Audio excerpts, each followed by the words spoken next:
You're listening to an Airwave Media Podcast. Back in May of last year, I released an episode that I titled Dubious Advice. That was podcast number 197, and it took a look back at how advice columns had changed over time.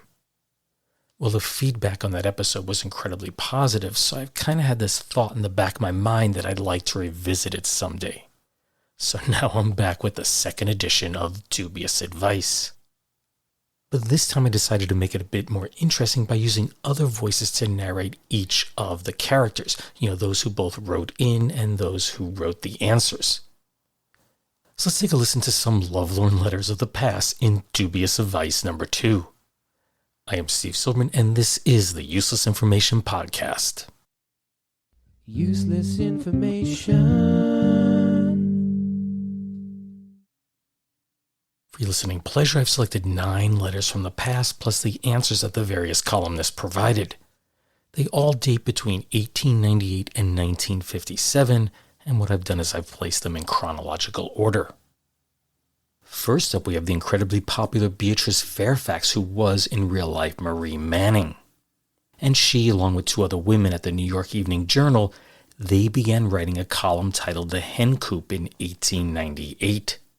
But after 3 readers wrote in seeking advice, Manning suggested a second column, and she took on the pseudonym of Beatrice Fairfax. Now, this particular letter is one of her earliest, and it was reprinted in the August 20th, 1898 edition of the Poughkeepsie Daily Eagle for the reason you're about to hear. The headline on the story is Very Much in Love. A Poughkeepsie girl asks the New York Journal for advice. She has a lover in Company K, and he goes with other girls. Beatrice Fairfax is employed by the New York Journal for the purpose of dealing out advice to young men and girls with troubled hearts. It seems that there's such a girl in Poughkeepsie, judging from the following, which appeared in Wednesday evening's Journal, also the reply of Miss Fairfax. Dear Madam, I'm a young lady who is very much in love with a young man who is now at present a soldier with the 1st Regiment Company K at San Francisco. Before leaving, he promised to write to me pretending he cared for me. He never fulfilled his promise, and since he left, I found out that while he was going with me, he was at the same time going with another girl. I would like to ask your advice what I should do. Write to him as I found out his address to a friend and tell him what I think of him, or let him pass out of my mind forever. And it's signed Poughkeepsie Forsaken. And here's her reply. My dear girl, to write a letter requires some mental effort. To send it requires a 2-cent stamp. Believe me, your fickle soldier is worth neither expenditure. Let him pass out of your mind without flattering his vanity by reproaches. And here's one more from Beatrice Fairfax. This appeared on page 4 of the April 9th, 1913 edition of the Fort Worth Star-Telegram. The headline on this one reads, Let Her Parents Decide. Dear Miss Fairfax, I'm 21 years of age and deeply in love with a young woman of 18. As I am of Gentile faith and she of Jewish faith, her parents object to her going with me. I make a fine salary and I know I'd make her happy if she would marry me. I love her very dearly and it would break my heart to part with her. And this one's signed Frank. Now, the reason I chose this one is that my wife's Catholic and I'm Jewish, and I have to tell you it's never been a problem. But I do think the answer that Beatrice Fairfax gave back in 1913 is very different than most answers you'd get today. Let's hear what she had to say. The question of a difference in faith should be settled by the girl's parents. She is only 18 and their objections should be heeded, even if they were based on less serious reasons. And this next one is perfect proof that sometimes you can have fun with giving out advice. This column is titled Our Bureau of Misinformation, Peculiar Answers to Peculiar Questions. Copyright 1915 by the Star Company, Great Britain, rights reserved. And this letter was penned by someone named Ben E. Dick. And I'm not making this up, although I have a feeling the writer did. Misinformation Department. Sir, my wife is away at a summer resort. What sort of a letter shall I write to her to convince her that I'm walking in the straight and narrow path? Dear Ben, you write like a has-been. Convincing one's wife of such a thing isn't done anymore.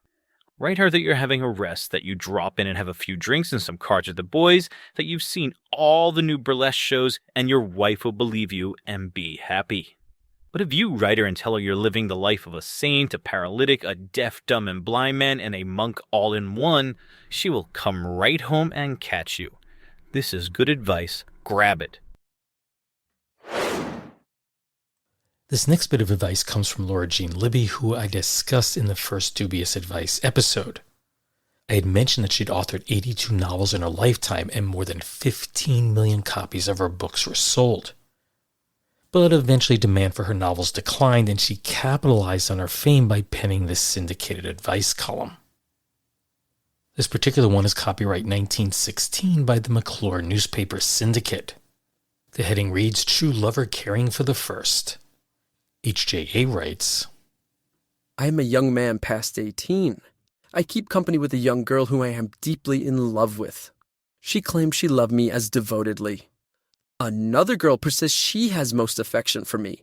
Cannot keep her away. Try honorably to show I don't care for her. How'll I be enabled to stop her effusive declarations without breaking friendship?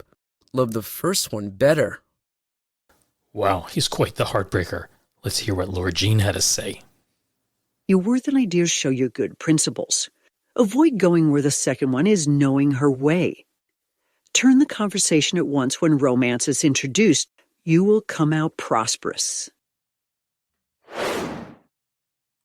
Doris Blake's advice column ran in 45 newspapers through the Chicago Tribune New York News Syndicate.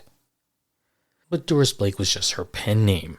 Her real name was Antoinette Donnelly, and she is credited with writing one of the first weight loss books ever.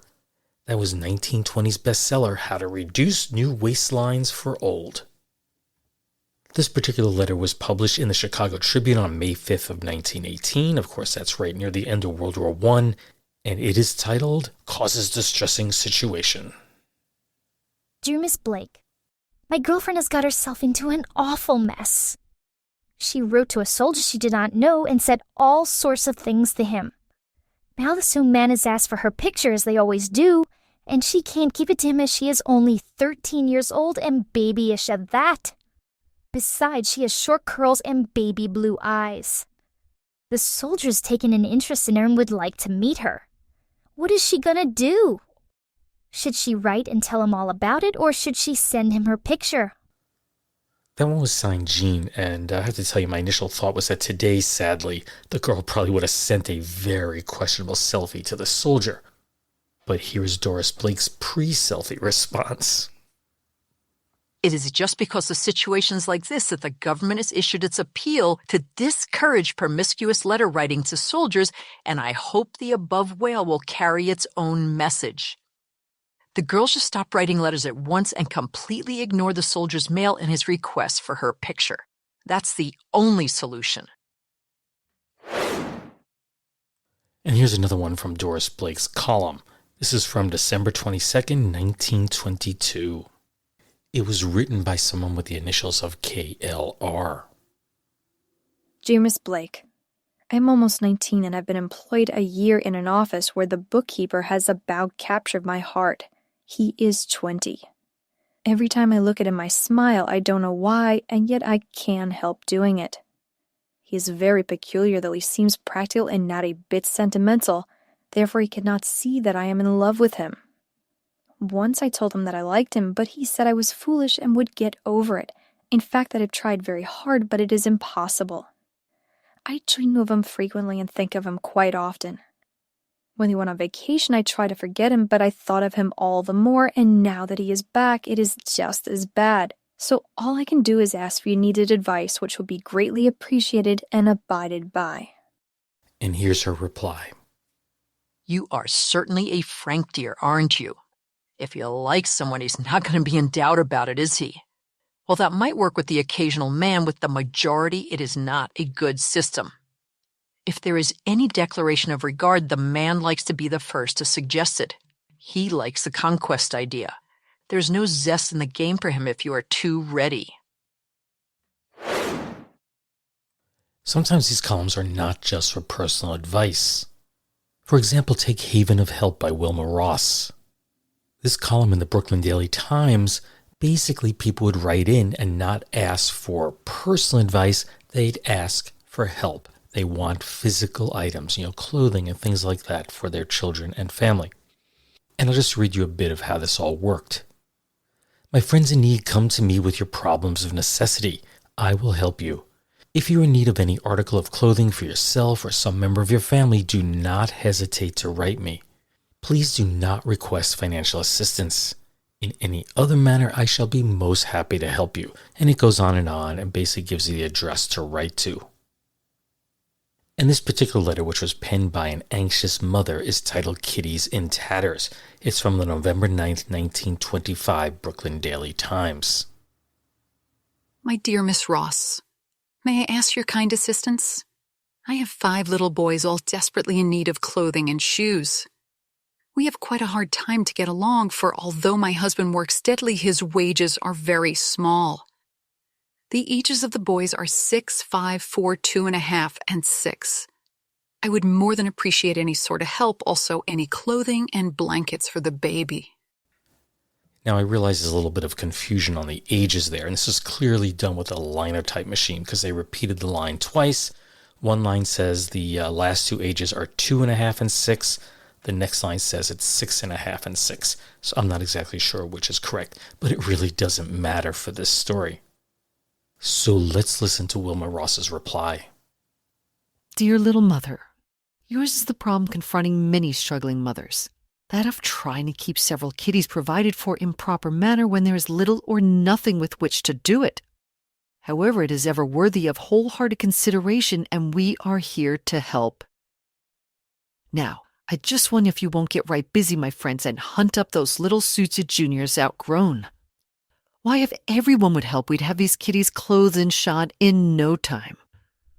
When replying to this request, mention Appeal 2205. In the early 1940s, the Brooklyn Daily Eagle ran a column titled The Jury Decides. And unlike the typical advice column where a staff member would offer up their opinions, this column went out and asked members of the community. Although it would vary, they typically sought out the opinions of 6 women and 6 men. This column from December 22nd of 1941 is a good example of that. The jury decides. Divorced husband wants loan of children for Christmas. Today's case. Ladies and gentlemen of the jury, a year and a half ago, my husband, who has never given me anything but unhappiness in all our 9 years of married life, walked down on me and my 2 children. I obtained a divorce and I was given custody of the children with support. He remarried almost as soon as the divorce was granted and never came near us again.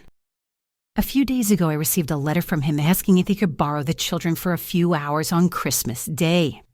He said he wanted his wife to know the children and that his Christmas would be happy and complete if he could have them for part of the day. I don't feel that I owe him any happiness or his new wife either. Isn't it possible that they may be planning to try to win the children away from me by showering them with a lot of presents on Christmas? What right has this woman at coming to my life or the life of my children? The landlady where I live wants me to let him borrow the children. She says it'd be mean not to and that I ought to forget myself and be forgiving at Christmas. I would like to hear what the jury thinks. Do you think I should let my former husband have my children for part of Christmas Day? And the letter is signed, a mother. Now, for brevity's sake, I'm not going to include all 12 responses. Here's just a handful of them. The first is from a female apartment manager. Yes, if it's only for a few hours.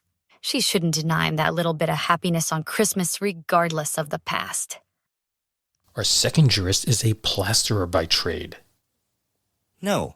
If he was the kind of father who came to see his children every week, it would be different. But in this case, no.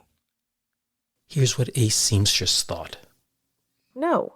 It's all right to have Christmas spirit, but he didn't show much Christmas spirit the other 364 days of the year. Or how about an oyster opener? Yes, she's been selfish. She's not being fair to her own kids. And lastly, let's hear from an economics teacher. Yes, Children should not be taught vindictiveness to their own father. They have a right to know him despite how she feels. If you're curious, the vote was 7 yes, yes that he should get the kids for Christmas, to 5 no's that he shouldn't. And the breakdown was definitely by sex. The men mostly favored that he should be allowed to see the children. The women mostly know that he shouldn't. It broke down as follows. The women, there were 2 yeses and 4 no's. The men, there were 5 yeses and 1 no. And lastly, I thought I'd share a short and humorous bit of advice from June 21st of 1957. It was written by Pauline Phillips under the pen name of Abigail Van Buren, but of course she's best known as Dear Abby. Dear Abby, I am 19 years old and not very experienced, but my mother told me to be careful of men with mustaches. Is there any truth in this? And that one is signed Anita. So let's hear Abigail Van Buren's classic response. Dear Anita, yes, and also be careful of men without them. Well, I hope you enjoyed that selection of vintage columns. Of course, everything you heard was all me. I read every single word. All of those voices you heard, they were AI generated. Basically, I recorded a section, uploaded it to 11labs.io, then I selected what I felt was an appropriate voice and processed the file. I do have to admit that it was quite time-consuming. It took me the better part of 2 days to create this episode. But my own personal feelings, it sounds a lot better with AI voices than it does with me doing a straight read all the way through. Of course, I'm like most people in that I don't like the sound of my voice, so anything sounds better to my ears. Should you wish to give the AI technology a try, I'll place an affiliate link in the show notes for this episode. I'll also place it on my website with this particular episode. Just a reminder that you can find the Useless Information Podcast wherever you get your podcasts, and that does include YouTube. And if you're listening to me right now through one of the many apps that are out there, be sure to hit the subscribe button. You can also follow the podcast on both Facebook and X, plus you can contact me via email at steve@uselessinformation.org, or you can use the contact form on my website, which is uselessinformation.org. The Useless Information Podcast is part of the Airwave Media Podcast Network, so be sure to visit airwavemedia.com, where you'll find a curated selection of some of the best podcasts out there. As always, thanks for listening, and take care, everyone. Bye.